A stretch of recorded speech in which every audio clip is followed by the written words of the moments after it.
Let's try this again.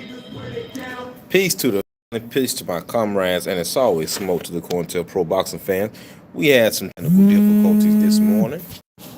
That's just great. All right, family, come back in. Let me know that you can hear me. Come back in. Let me know. Let me know that you can hear me. Salute the Dirt Gang boss in the building. Let's get the family back in because, as you can see, somebody doesn't want the people to hear the truth this morning. I didn't even get to cooking yet, and I was knocked off my live. Interesting how that worked. It's interesting how I get flagged for putting BLK in my title, but you got people on YouTube saying all types of egregious things. They don't get flagged. They don't have any connection problems on their live. I do find that strange. Go back. We were talking about the self-hate black boxing content creators. I was speaking on the correlation between the black athlete, the black athlete and his dumbing down, his brainwashing. And I'm going to tell you all some things this morning that might disturb you a little bit, but somebody has to say it.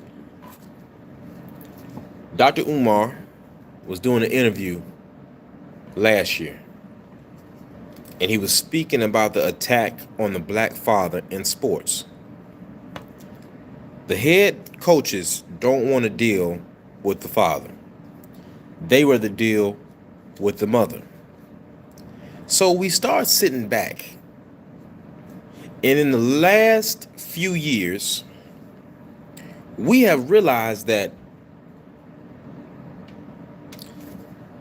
the hypocrisy of the leaders in this country, the hypocrisy of people who said we took no part in the transatlantic slave trade, the people that say they took no part in Jim Crow, the people that say we're not responsible for the things that happened 100 years ago, so we we're starting to see that they have the same spirit in them that was in their forefathers. But this isn't just about them. This is also about some of these brothers and sisters amongst us who claim to be for their people, when in reality, they have the spirit of the traitor. They have the spirit of the house Negro in them. They are spineless. They are prepared to turn on you in a heartbeat. We have talked about many times the COINTELPRO program and what it was, and how their mission was to tear down all black organizations. But what we haven't talked about a lot is the ghetto information program that employed 7,000 black people. 7,000 black people whose names have been redacted from the files. 7,000 black people who were amongst us, feeding the children with us. 7,000 black people who were among us, holding up their fists. 7,000 black people who were among us saying, hey, king, hey, queen, right on, black man, say that, brother, during the day, but then at night, they were trying to break down and tear down the leaders and help set up assassinations and all of that. What I'm telling you all, family, is we are dealing with those same people. Now, to those of you that don't believe in what you all call religion, for those of you that don't believe in what you call spirituality, right? Most of you believe in science. And in science, what we know is that energy never dies. It just transfers from one place to another. Can we agree on that? If you agree on that, that energy just transfers from one place to another, would you or would you not say that a person who hangs people because they look different has a certain energy? Would you not say that someone who knowingly manipulates the gloves of someone so that they can beat them almost to death has a certain energy? Would you or would you not say that a brother who sets up the Honorable Chairman Fred Hampton and all of the brothers that are in the House, would you or would you not say that that person carries a certain energy? Now, there was a movie. They stopped making movies like this. But this was a movie called, I believe it was called Fallen. Fallen. It's either Fallen or something else. But anyway, Denzel Washington. Denzel Washington plays the lead role in this movie. And in the beginning of the movie, there is a serial killer that is being executed. And when they execute the man, there is a spirit that rises up out of him and starts jumping into the other people. And when that spirit jumps into these people start committing the same crimes that this serial killer was doing.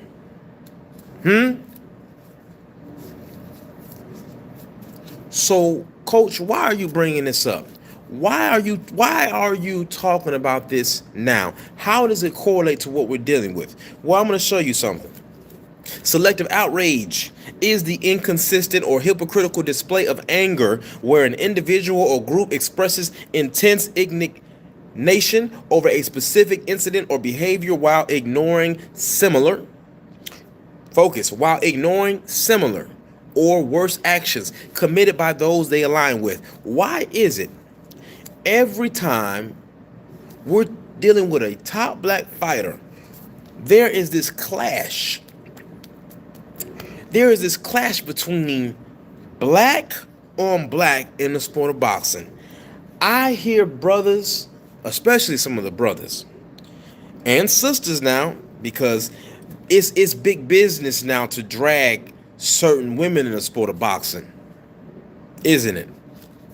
See, if you got a pretty face, because a lot of these dudes in the sport of boxing, a lot of them are tender anyway, right? So if you got a pretty face, you already got them ready to follow you, right?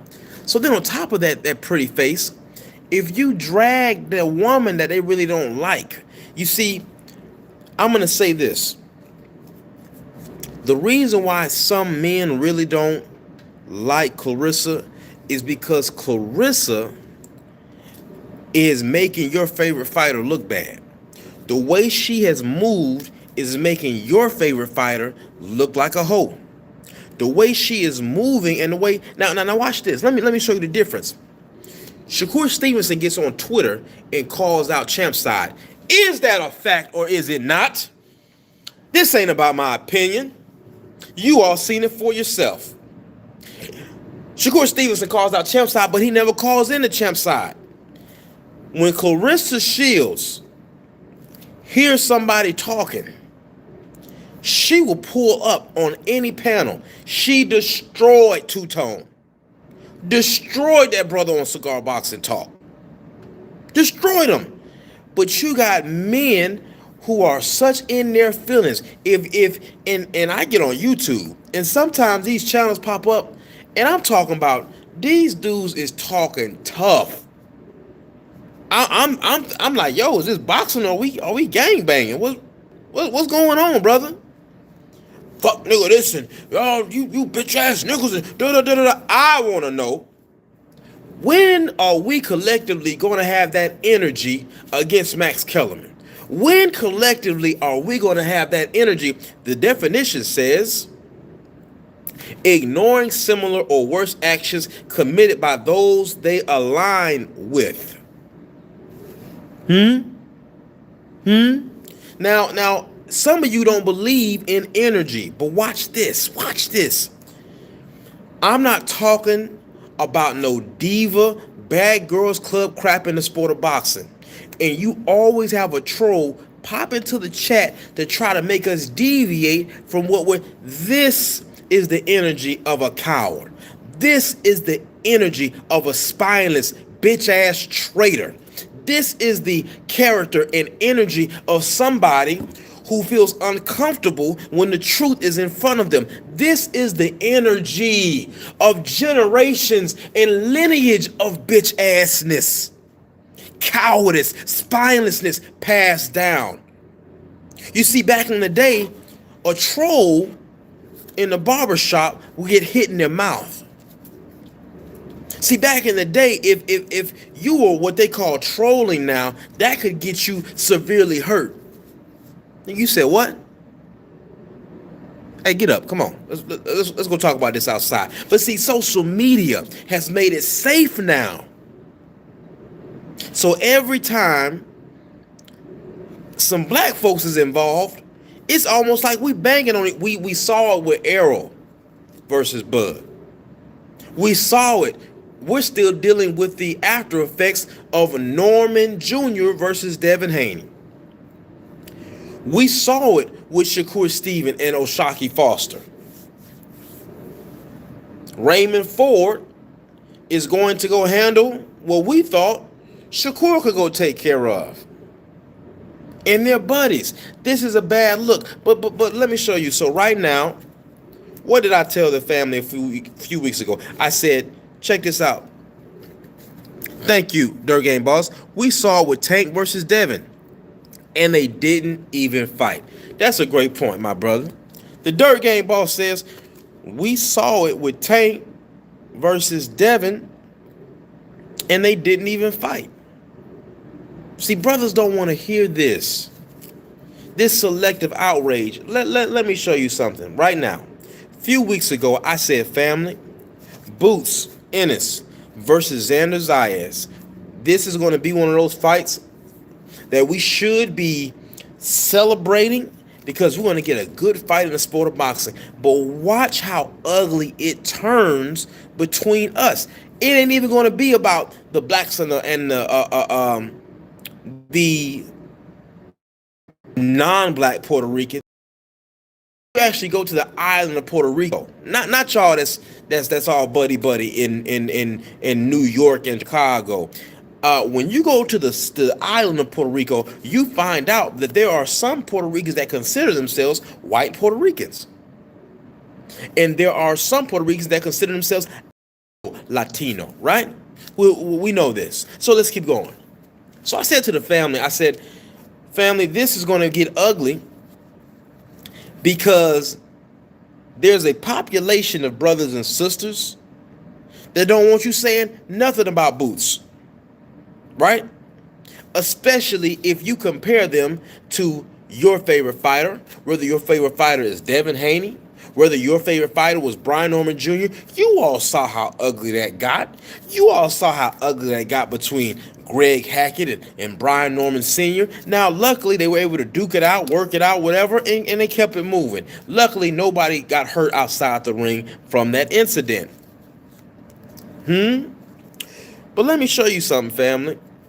I have heard more tough-ass talk between brothers going at brothers about Boots ducking Bud or Boots not doing this, Boots not doing that. I have heard brothers get mad even when brothers have said, I want the best for Boots. I want Boots to not be put on the shelf. And what happened to what's his name, Demetrius Andrade? What happened to him? We don't want that to happen to Boots. But they don't hear that part. The only thing they hear is, it's the only thing they hear. You don't like Boots. You got a problem with Boots. Well, let me ask you all something, family. I want to refresh the people's memory. I haven't heard one outrage video about this. When Eddie Hearn, watch this, family, following Jerron Boots Ennis' rapid first-round knockout of Lima, promoter promoter Eddie Hearn joked that Ennis became the highest paid boxer in the world on a per second basis. Pay attention. Eddie Hearn jokingly teased that while other fighters earned their purses for 12 rounds of action, Ennis was collecting top-tier money for less than 2 minutes of work.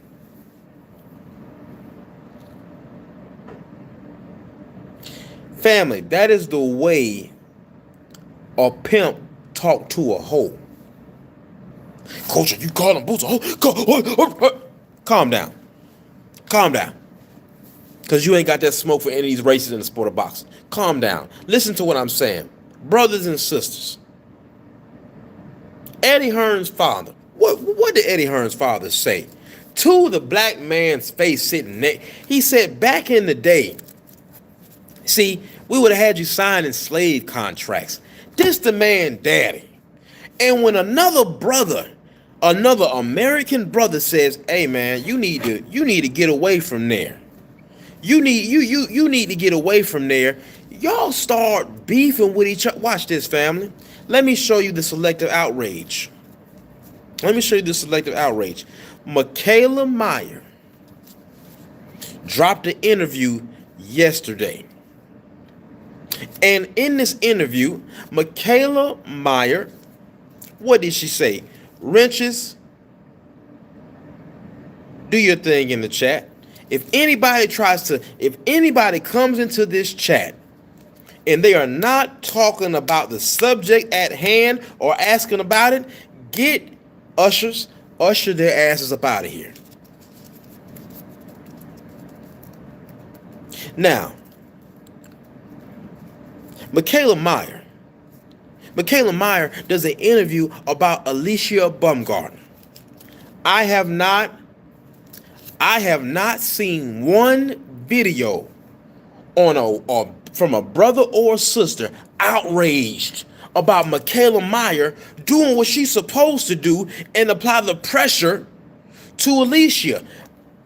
In the same day, in the same breath, these same men that ain't got nothing to say about Michaela Meyer is dragging Caroline for doing what she's supposed to do and trying to make a big fight happen with Alicia Baumgartner. You got the same brothers and sisters. You double-minded and double-tongued. You are self-hating. You are the COINTELPRO boxing fan sitting by the door. You only got smoke for your own. I know you don't like this. I know you want to hear this. See, we can have a difference of opinion. We can have a boxing conversation. What you mean, coach? Well, this is what a boxing conversation goes like. Let's say I'm talking with my brother Drew. I use my brother Drew because I know Drew ain't gonna get sensitive. If my brother Drew says, I think Eddie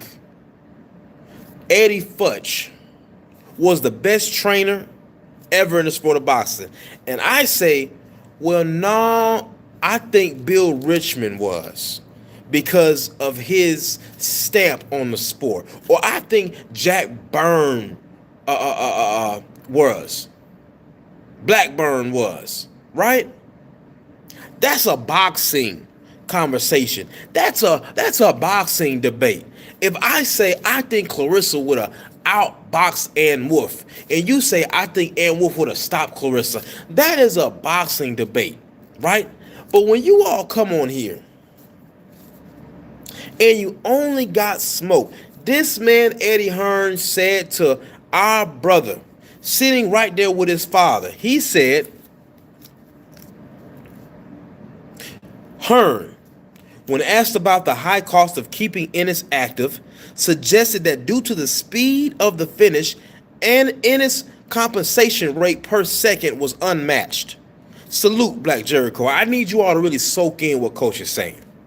This man sat up there and said, and I didn't see not one of these dudes who are crashing out. And I understand some of you are mad because it ain't been looking too good. It ain't been looking too good. But watch this, family. Let me show you how fake these dudes are.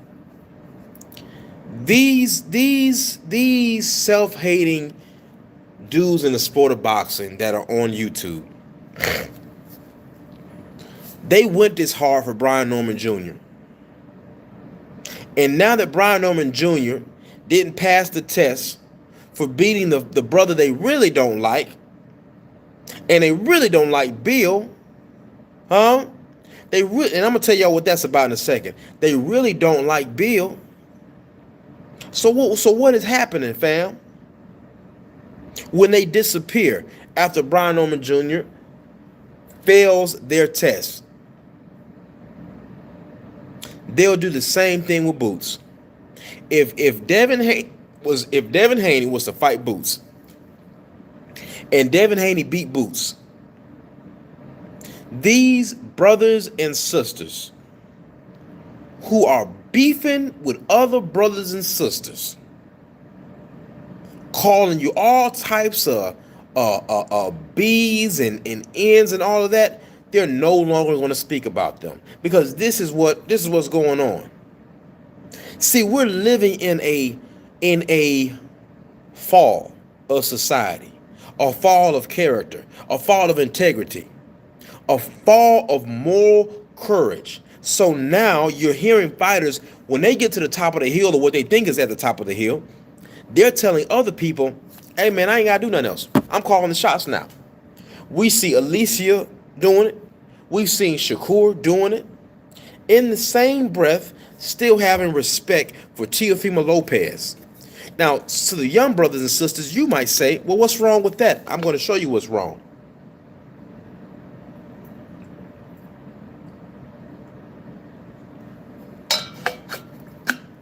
I'm going to show you what's wrong. Salute Christina from Florida in the building. I'm going to show you all what's wrong with what we're dealing with right now in the sport of boxing. There is a degradation in our society as a whole. This is what I mean. You go on social media, you have people who were sodomizing men in prison now being praised as somebody to sit down and listen to. Now, those of us who were born before the year 2000, I really want you to grasp and try to think back. I know it's hard to remember. I want you to just try your hardest to think back to when you used to enter the barbershop. I want you to think back to when you used to enter a restaurant and certain things were just not acceptable. I want you to think about the silent rule of thumb where when a child enters the barbershop, we got to chill out with all that cussing. I want you to think about if there was some adult programming or something, it was coming on the TV when the kids should be asleep. If there was raunchy lyrics in songs, certain songs, they weren't played until the evening time. I want you to think about when a society, right? Those of us who grew up in the hood. See, when I was a little kid, some of you all might not know about these groups, but I wanna just put you on real quick. When I was a youngin' and I was on my grandmother's stoop, we had certain gangs, right? There was a group called the Four Corner Hustlers on the west side of Chicago. They played football right up and down the block, right in front of my grandmother's house. On the same street, in these same blocks, you had a few blocks down, you had the Latin Kings, you had the Vice Lords, you had, if you went down the main street of Madison, you had the Nation of Islam, you had the El Rukins, you had the Peace Stones. But listen, there were organizations, whether they were street or religious, that looked out for all the kids. If a kid was shot during a gun battle, heads rolled for that. It was no CCC. Now you're seeing all these kids being gunned down and shot at these events, and these YNs keep doing it because ain't no heads being rolled. If you were absent, this is what would happen. Let's say a kid gets shot, right? The gang would have a meeting and a roll call was taken, if you were not there, you might have 50 of those members with the enforcer in the front showing up to your house or outside your apartment. Because the men were held to a standard, because you, no matter what organization you belong to, you still had a responsibility of taking care of your community. But now in today's time, they're praising dudes like Fleece Johnson, and you have grown-ass men supporting it, saying, well, he was already famous on Boondocks. We weren't praising him. They got him sitting up here on 20 verses 1, giving, oh.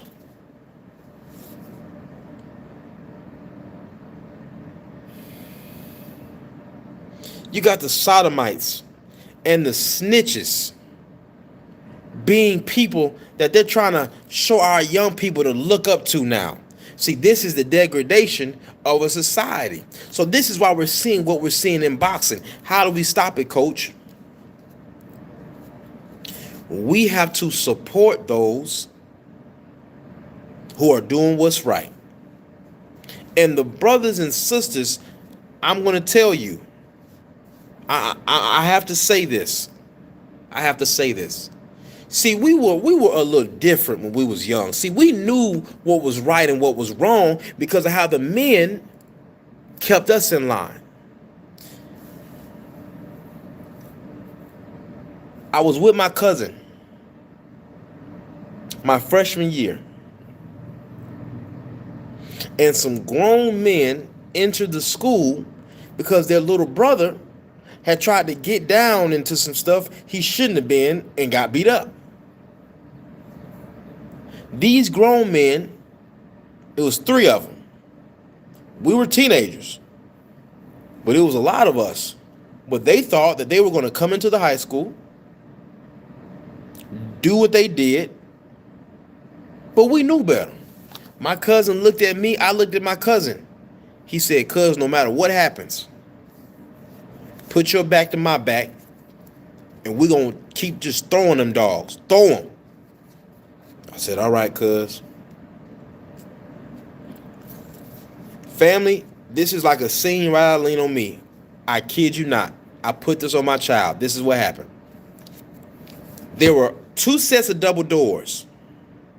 It was some double doors that led to the main steps. You go down, and then there were some other double doors that you could jet down and hit the stairs, the back steps, to get back down to the main floor. These dudes came up and chained those doors, because who they were looking for, we were all upstairs, right? Well, and I'm gonna say we. I happened to be upstairs with my cousin. Dudes they were looking for, though, were upstairs, but we all grew up together, right? Like I said, moderators, if anybody comes into this chat deviating from what I'm speaking of, block them and remove them. Let me continue. One of the grown men walked up to one of the individuals, and they started swinging on us. Now, we're fighting for our lives because we don't know if these guys got tools on them. We don't know if they got shanks on them, and we're fighting. I look to my cousin, somebody has busted his lip, but we just keep on going. Huh? We just keep on going. By the time the police got there, fam, salute, Christina. I know you. You're good. You're good. Man, let me help this individual where you from at. We're gonna get you up out of here. Christina, you're good. I know you from Trill Will's channel. So nobody block Christina. Christina's good. But check this out, fam. By the time the police got there, the grown men, we had effed them up. They knocked a few of us out. I'm not gonna lie. A few youngins got knocked out, but we just kept on going. Coach, what are you talking about right now? How does this relate to what's going on right now? You're going to be made afraid of some things. Fear might enter you sometimes, but You can't let things punk you. Salute Stormy B-Man in the building. You cannot allow things to punk you. Now watch this. You might have a little fear of calling out the egregious things that's going on in the sport of boxing. You might have a little fear to call out the racists. Face your fears. There is a brainwashing going on in this degradation of the society, in this degradation in the sport of boxing. I was watching a documentary on Joe Louis yesterday, and they were talking about Jack Blackburn and Bill Richmond and Eddie Futch, and when they were talking about Blackburn, they were talking about how one day Joe Louis walked into the gym and Blackburn had a brick in his hand, right?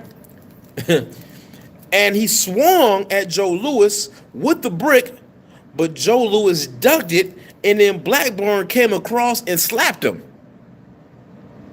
to teach him a lesson that basically it was a boxing lesson. When you slip, don't think they're not coming back over, so you have to, once you make a miss, you have to make them pay. That was one of his unorthodox ways of teaching Joe Louis, right? In today's time, in the boxing gym, a lot of people just want to hit the heavy bag, spar, get film of them beating people up, and it's no longer a school. It's no longer a school. Everybody is sensitive. You can't teach anything. Young man came in the gym last week. He said, Coach, can I film me sparring with him? I said, well, why you want to do that, young man? He's like, oh, I just want to get it for my dad. I said, no. I said, you know that he's relatively new. You know you can beat up on him. So why do you want to do that? Are you winning a belt? Are you winning a title? Are you winning a tournament? Now let me teach some of you young folks something that's going to watch this later, because many of you are in school, at work, etc. But this message is for you. In this degradation of society, in this degradation of boxing, in this self-hate, especially amongst black content creators, we could be using our platforms to keep alive what we're losing. You have, even some brothers, I've heard this, trying to demonize the way Floyd Mayweather fought, trying to demonize the way James Toney fought, trying to demonize the way Pernell Whitaker fought. Family, what? George Benton, Floyd Mayweather is not the master of the Philly shell.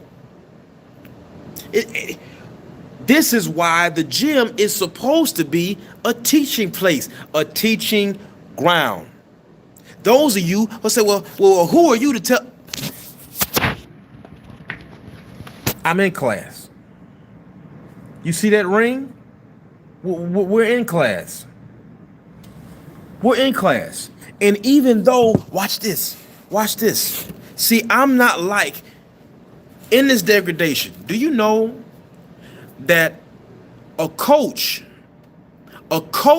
is supposed to keep getting better the same way your fighter's getting better? Now, you got some things that you specialize in.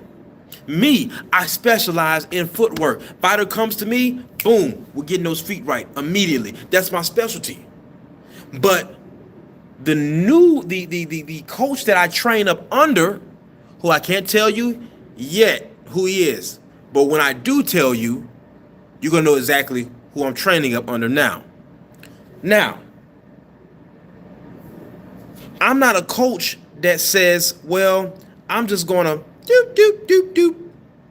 I'm just gonna act like I know everything and then shit on other black coaches, other black trainers.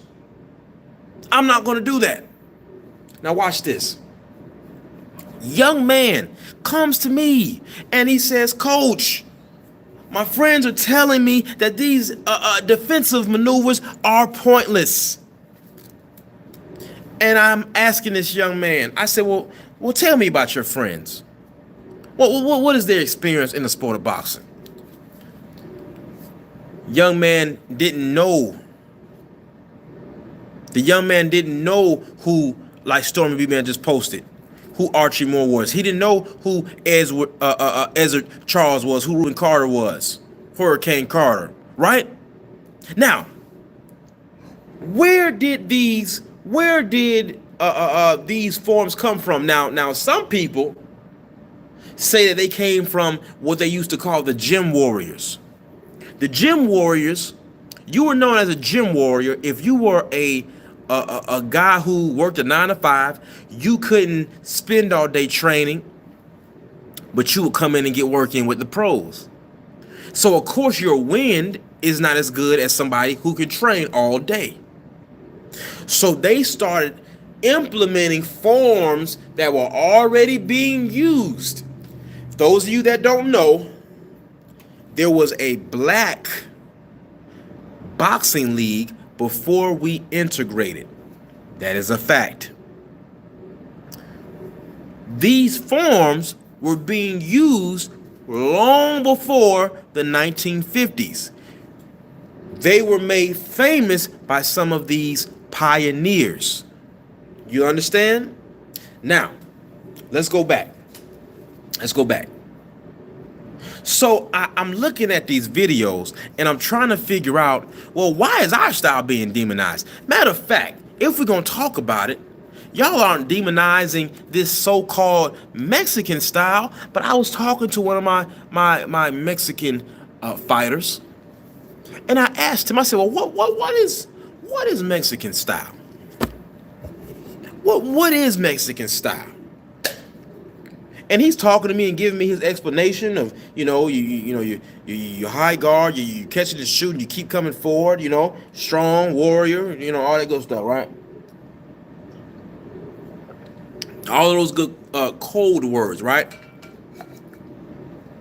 I said, young man, do you know the man named Salvador Sanchez? No. I say, do you know the old legendary Mexican coach and Cuban coaches? No. I said, well, I tell you what.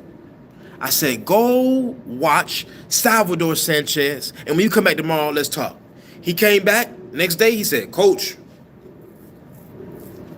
he said, I have a complete different understanding. He said, I'm starting to realize that we're being played. We're being played. So now you have what's called the Soviet style, right? What you all see Bivol doing. The style where they have implemented this pendulum step. But I told him, I said, well, who told you that this Soviet style really came from them? Now, let me tell you what the Soviets did create. The Soviets did create the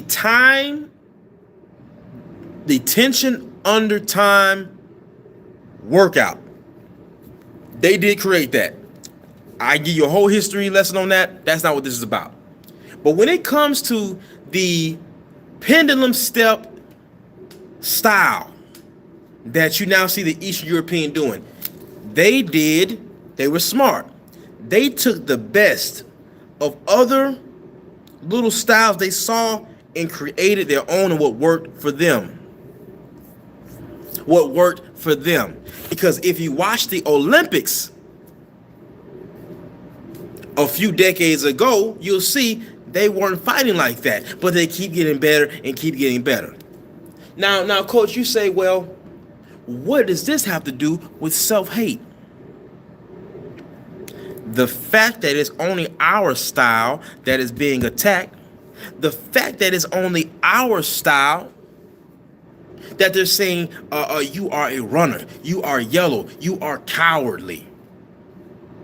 What's up with that? Let me ask you all something, family. Was Sugar Ray Leonard a coward?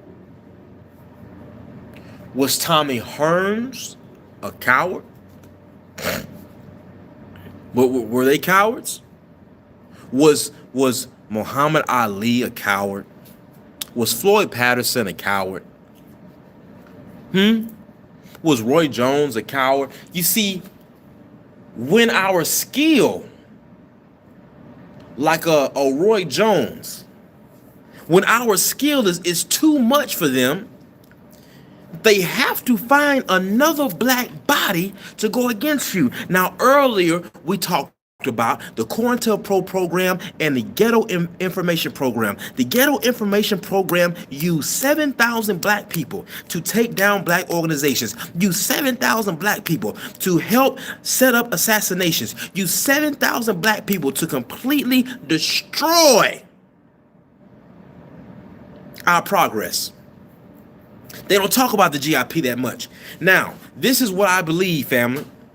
I cold-heartedly believe that there are social media content creators being paid to attack truth tellers in the sport of boxing.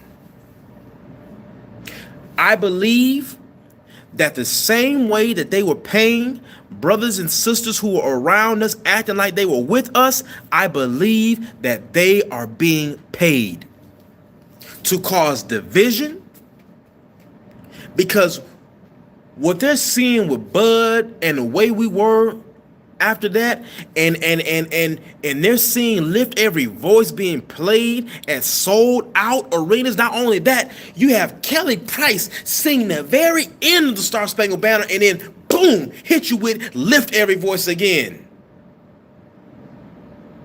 Sing a song.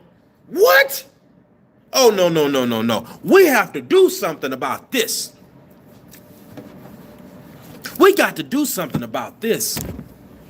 So you have to start asking yourselves, Teofimo Lopez, he passed test after test. Excuse me. He fails test after test. And they're still interviewing him and supporting him like he's some type of pillar in the sport. They have a microphone in the face of Ryan Garcia asking him, well, Ryan, what do you think about Bud and his skills? Mother, who are you, my guy, to be speaking on Bud Crawford? For Ryan Garcia, check me out now, family. For Ryan Garcia to hold any weight to even speak on Bud, he got a whole lot more to do. So you mean to tell me that you all got more smoke for brothers that are asking for these fighters to step up to the plate versus a fork-tongued Eddie Hearn who says, due to the speed of the finish, Jerron Booth Ennis' compensation rate per second was unmatched. This is how you talk to a man? Let me tell you something. If I did work, if I worked my butt off, and the man that's supposed to be paying me tries me like that, like a hoe, when we get out of view, I would slap the taste out of his mouth. Don't you ever disrespect me like that. Boots didn't think it was funny. And Boots might have had a talk with him after that. Not saying he didn't, but the fact that you have said nothing about it, the fact that you have more smoke for Bill Haney, you got more smoke for every black father in the sport of boxing, but you ain't got no smoke for Eddie. You ain't got no smoke for Bob. Now let me talk to you about the psyche of the self-hating Negro and what's going on. A young man grows up, no daddy around, mama don't know what to do with him. Come on, coach. Hold on, family. Hold on, family. Go ahead, take you a seat. We about to, yeah. We about to get into it.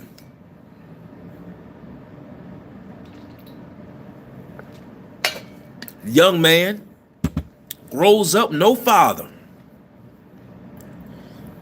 Mother can't do nothing with him.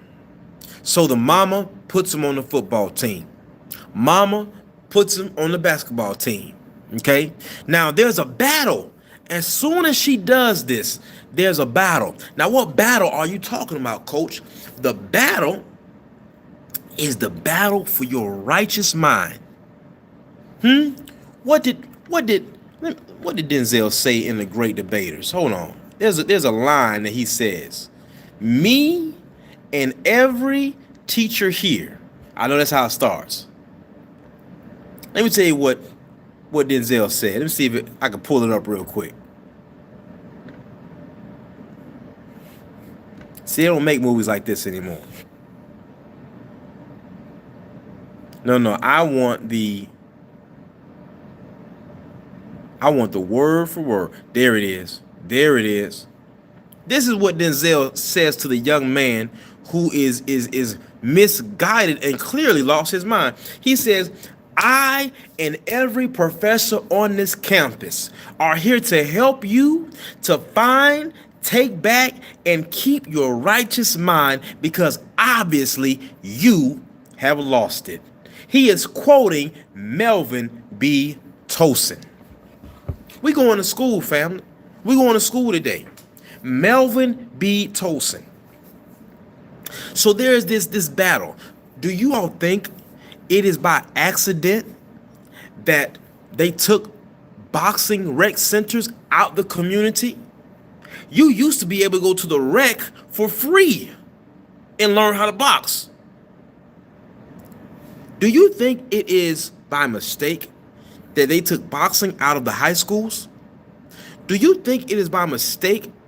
Now, I went through this. They took boxing out of the Army and only started focusing on combatives competition.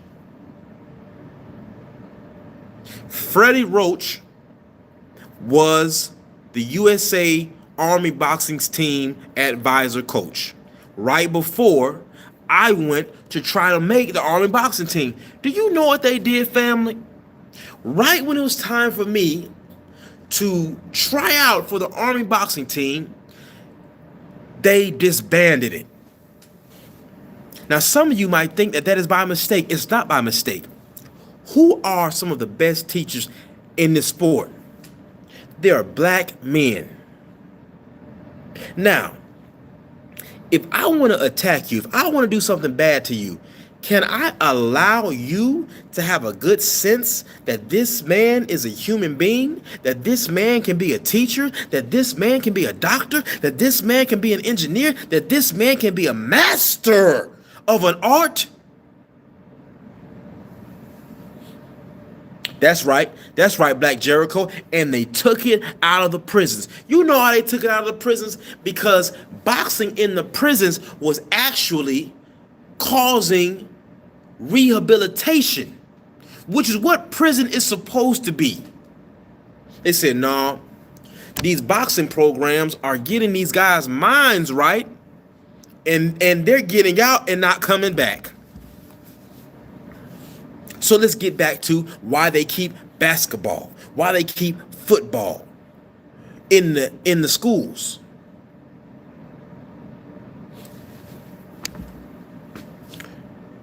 Because due to the manipulation of our communities, due to our sisters, some of them choosing the government over family, due to some brothers being absent altogether, not just from the household, but leaving the community altogether, they say, we need that black woman to have these babies.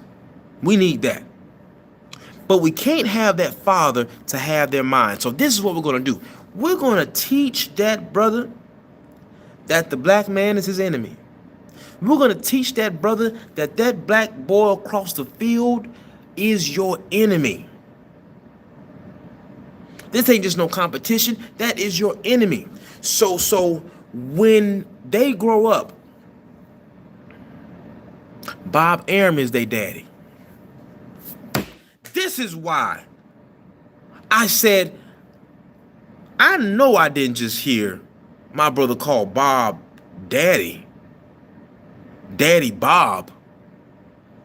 Y'all see, y'all think this is a game. You think Coach is paranoid, don't you? You think Coach is making up a conspiracy, don't you?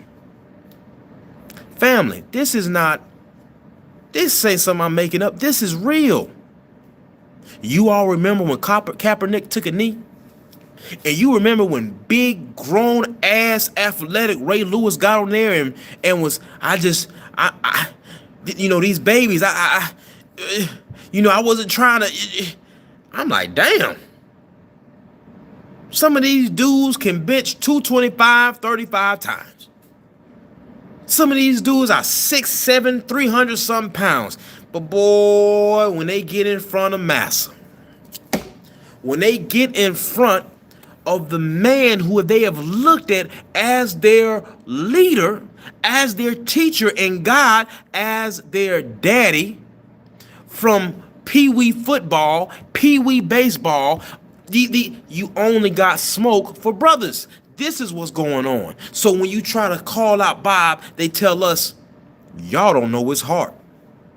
You don't know what he's done for me and my family. But you'll talk about Al Heyman like a dog. You'll talk about Al Heyman like a dog. We bring up Eddie. Don't talk about Eddie. Eddie's doing the best he can. See? Now, once this conditioning has taken over your righteous mind, you no longer know how to deal with conflict that don't look like you. White boy, call you nigga, you give him a pass. You take your glasses off. White boy tell you, put your glasses back on, boy. And you don't do nothing. But let a brother say something about you, boy, you ready to whoop his ass. But if I would have seen you, I was going. That comes from conditioning. So black content creator, you have to be careful that you are not conditioning other people and condition yourself to only have smoke for everybody else that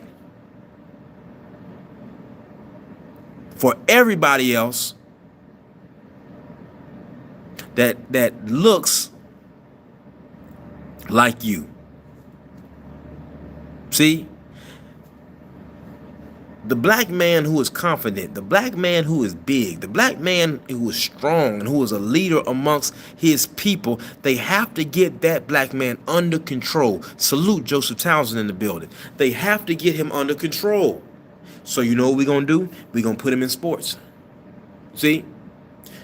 Y'all remember that movie? What was that movie with Lorenz Tate? Come on, family. What's the movie? Dead Presidents. Shout out to that B12 I've been taking. My brain been sharp. You all remember in Dead Presidents? They were in the jungle, and the Vietnamese had left a pamphlet that said to the brothers, hey man, why y'all trying to kill us? Why are y'all trying to unalive us? Y'all fight shouldn't be with us. Your fight should be with your American over there. And what did the sergeant tell him? Hey, put that down. I don't want to hear none of that communism talk. So how is this happening? How is this conditioning happening?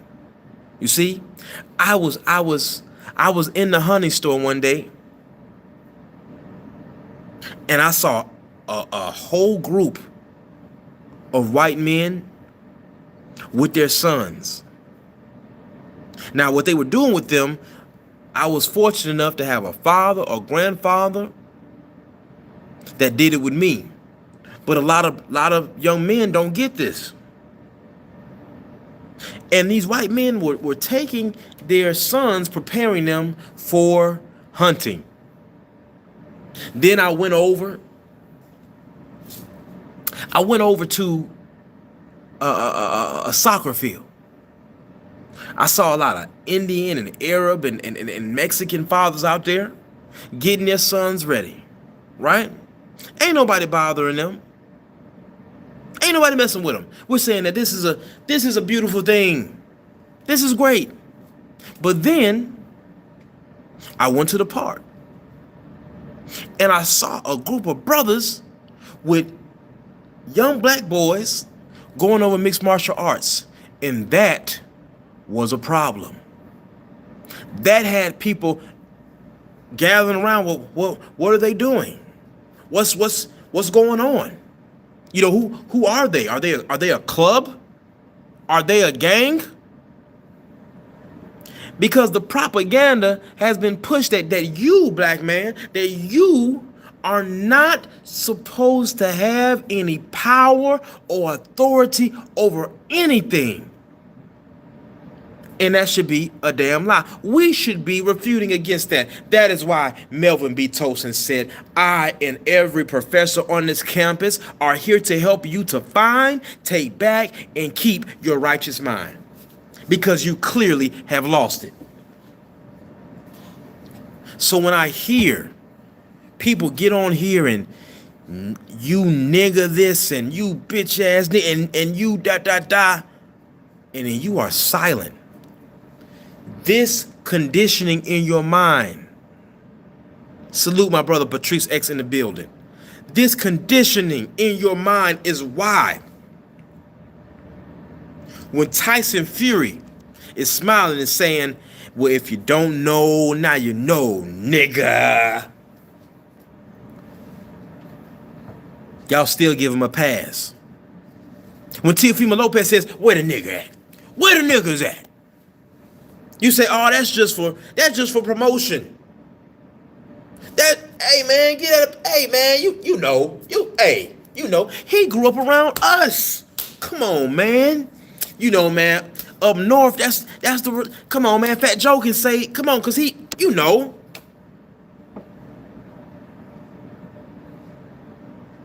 This is interesting. This is very interesting. This is very interesting.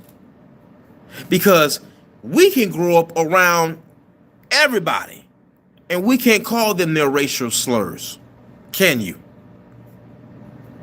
Oh yeah, Patrice X Fury did that, man. He did that with his son in his arms. Huh? Bud Crawford, you call Conor McGregor a black man. You say he black like us. He black like us. See? So you don't have any fight in you against the racists. You don't even want to believe that that's what's going on. Shakur don't even want to believe it. T.O. done called this man every name and still shitting on him. And all Shakur got to say is, man, you sound like a troll, but man, hey man, I love you, bro. Thanks for the opportunity, man. You the man. You play too much, but you the man.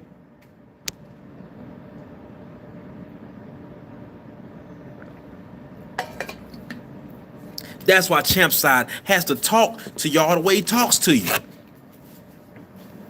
And what happens is, when truth tellers who make these valid points drop these links, this is what y'all don't touch that link. This is what you do. You get your little posse and you all do a live with nothing but the panels of the people who want to be yes men around you and tell you that your shit don't stink. Huh?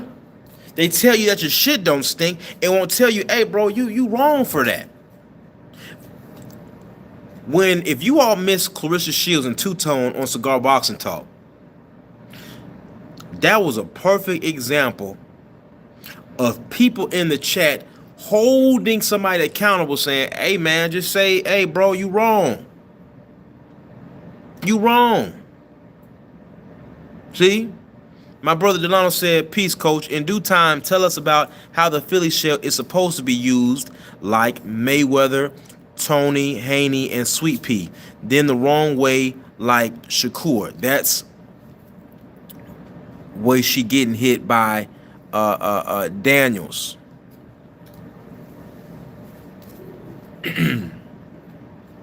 I got you, Delano.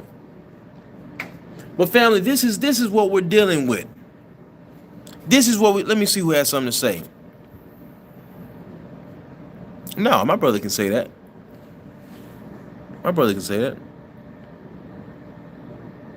Oh no, Patrice X. I think one person clicked my link one time and he was destroyed. He was destroyed. And the thing about it is, family, let me tell y'all something about Coach. If I'm wrong, I don't mind saying I'm wrong. Those of you who were on Drew's channel at one time, it was me, Drew, and a Hispanic brother. And I was talking about the Margarito situation. And the guy said that I was wrong. He said, no, those guys were put out the sport, the corner men and everything like that. And you know what I said, family? I said, you know what? I said it right there on live. I said, hey, y'all, I apologize because I never want to be somebody that is putting out false information and putting a jacket on a man that don't fit. Now, one thing about it is, after I say I'm wrong, I'm about to go double check that you ain't wrong. I went into Google, I pulled up the facts, and come to find out, it started a whole thing because I sent it to Drew, and I said, Drew, play this. And Drew showed everybody on the chat, not only did the guys not get put out the sport, they were reinstated as second corner men just a year and a half later. See, it ain't about being right all the time. See, because if you act like that in here, you're going to get hurt. If you act like you know everything in that boxing ring, you're going to get hurt. See, so I learned a long time ago, that's not the way to move. Now, I keep going back to the GIP. Let's teach the family real quick. You might ask, well, Coach, what is the GIP? So if you go to Google and you type in COINTELPRO Ghetto Information, Ghetto Informant System. Ghetto Informant System.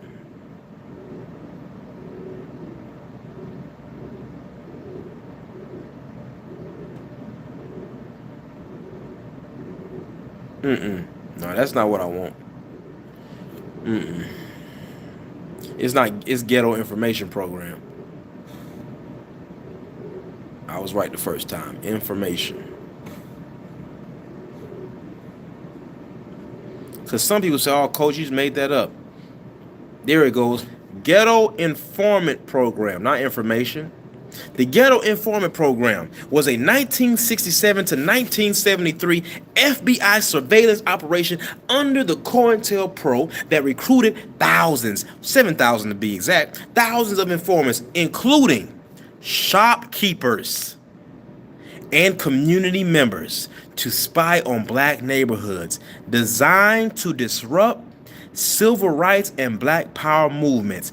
It targeted leaders like Dr. King and the Black Panther Party. Think about it, family. Think about it. Now, if they were using this type of GIP program back in the 60s, you don't think that they would use that type of program now? In a sport like boxing, we cannot allow, this is what they're thinking. Because just because J. Edgar Hoover is dead, his energy is still around. Oh yeah, Christina says she learned something new today. Oh yes, ma'am. This was real. This was, and what's so nasty about it was, this was the beginning. This is what they don't teach. This was the beginning of the disruption of all the stuff they talk about that's wrong in the black community now. So when they talk about fatherless homes, when they talk about gang issues, see, before this, the gangs were not selling drugs like that. The gangs were just there trying to protect the community. Yeah, they might have gambled a little bit. They might have ran some numbers, but it was nothing like it is today. They infiltrated every organization. Now, some might say,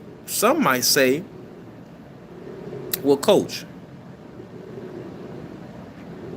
why does that matter now? I'm going to tell you why. Every day or every few months, I see something in these spaces. I see brothers and sisters. They come amongst you and they say, "Peace, King. Peace, Queen.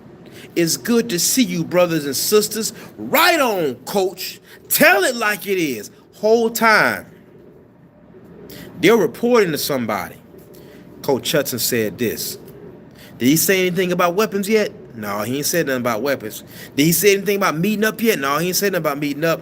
See, y'all don't think that this is happening. I know it is.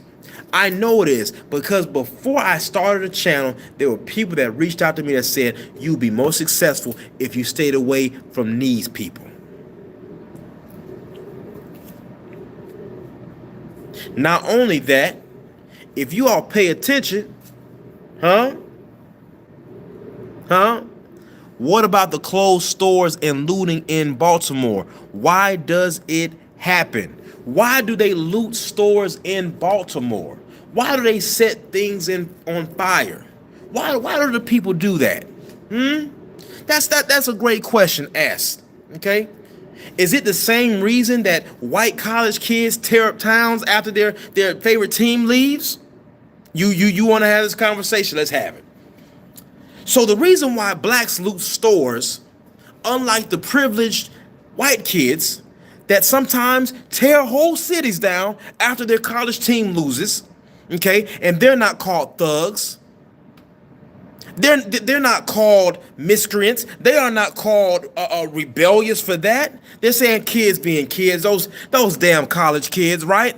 But since we want to demonize and criminalize the ones in these poor communities, you're not going to, because what we're not going to do is, you can't paint all brothers and sisters with that.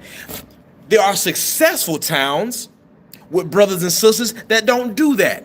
Where you see the looting happening is in poor, impoverished neighborhoods where the people feel like we have nothing else to lose. Where the people feel like these merchants have come into the community and gave nothing back. So now we're going to take it. Why are the stores robbed and torn down? Why are they looted against? The same reason why the black community allowed these people to come into the community when nobody else wanted them. Think about it, family. Think about it. When they discriminated against the small hat community, for those of you that don't know, the black community allowed their small hat merchants, Irish merchants, to come into the community. When the whites were discriminating against the Arabs, especially after 9/11, do you know who left the Arabs alone? Do you know where the Arabs could keep coming to make their money? They could come into the black community. When they were discriminating against the Koreans, when Chinatown didn't want the Koreans, when Chinatown didn't want the people from the Philippines to come around, they could come into the black community and feed their families. They could come into the black community and make a future for them. They could come into the black community and send their children to college. So don't get it twisted. Now, Coach, are you saying you agree with the looting of stores? No, I don't agree. But let me tell you something I know about my white brothers and sisters. Those of you who have seen a movie called Gangs of New York. That is not a fictional depiction of how things used to be.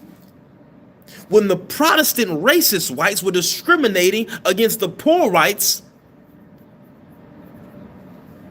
had gangs. whites looted stores. And the leaders of the country saw that this country would not be able to be stable if, number one, we're discriminating the way we're discriminating against blacks, and we're treating our poor whites the way we're treating them. So what they did was they said, we're going to come together and we're going to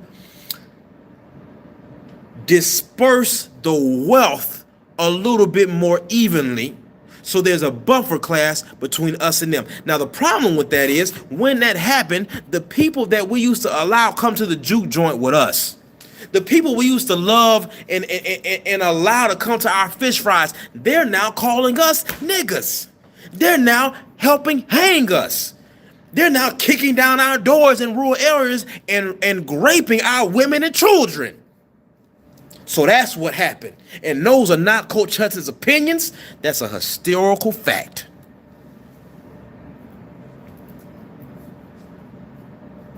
That's a historical fact. That's why we have charter schools. That's why Sunday is the most segregated day in America. That's why there's a black church and a white church. That's why. And that could be a whole live in itself.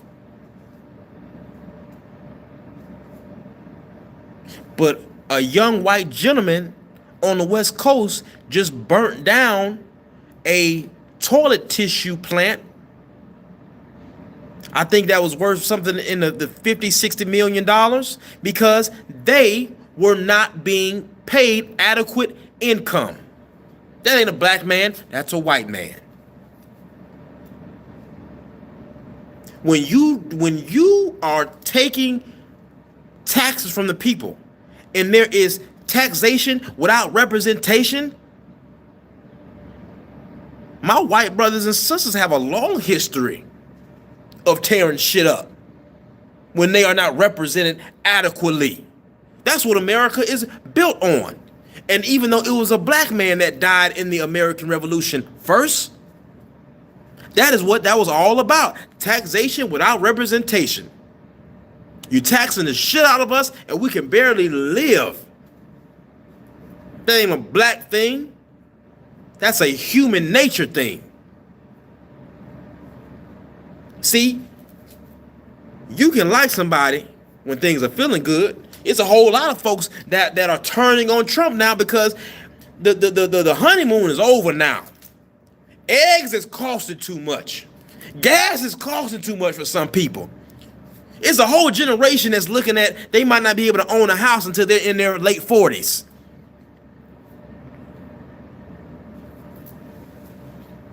Now, as I was,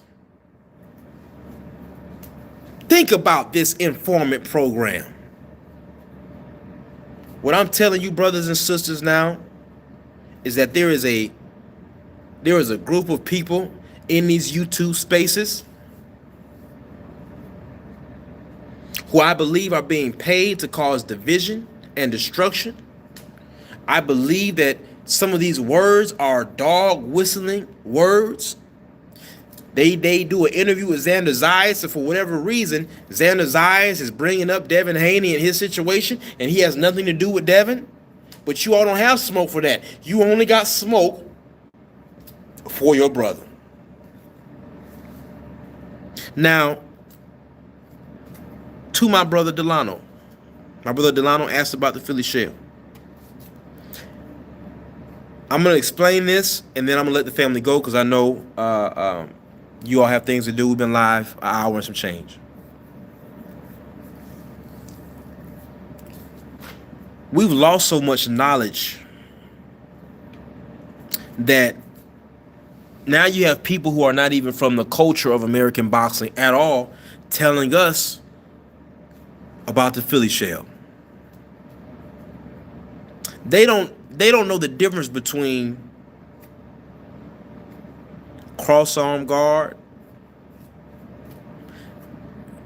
Philly shell, the X defense, the high guard, the low guard. A lot of them, they don't even know the difference. And a lot of people aren't using it right, which is why they're getting their butts whooped. Thank you, Patrice X. That's a perfect example. That's a perfect example. Adam 22, Vlad TV, y'all are seeing. Listen.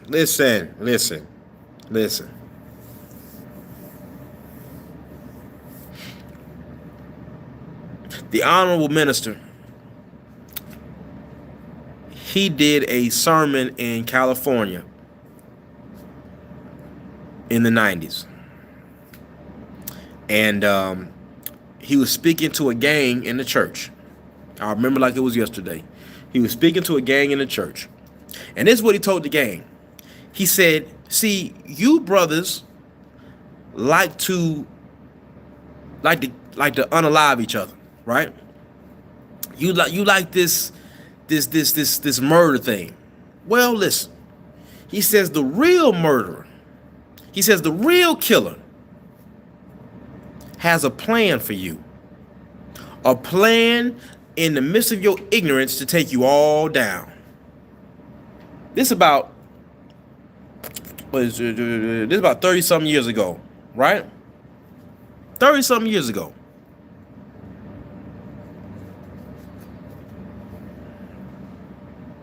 My Pike Tuna said, "I'm from Europe, so we only see biased news. Why don't they tell about the underlying reasons in the news? Because why would you tell somebody what gives you power? When you find out where the power comes from that the wicked leaders of this world use, you will answer that question."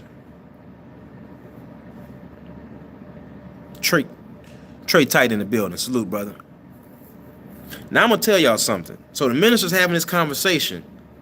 Now, for decades, they have been wanting to hit some of these gangs with a mass RICO. But you have to have evidence. You have to have so much evidence to make a RICO stick. They haven't been able to do it going all the way back to the 60s. Follow me, family.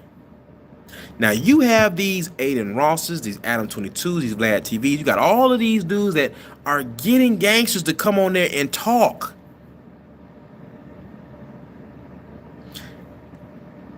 And now you have certain organizations being pulled off the street, hundreds of them,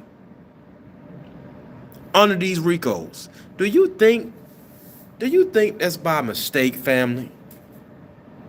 But check this out, my brother Patrice X, they don't have smoke for them. That's how I know some of these people are being paid to cause this disunity. Now, to my brother Delano's question, you have these people that don't understand the difference between these forms. The way James Toney used the shell and the way Floyd used the shell is different. And maybe I will do a live on that one. Hold on, fam. Let me see who this is. I think that's one of my old fighters. Hold up. Yeah, it is. All right, family. It's enough of me running my mouth. I'm going to see y'all later. My brother Delano, I'm going to do a live just for you about the shells and all that good stuff. Peace to the family. Peace to my comrades. And it's always smoke to the COINTELPRO boxing fan. King! What's going on, Coach? What up? Hold on, let me turn this off.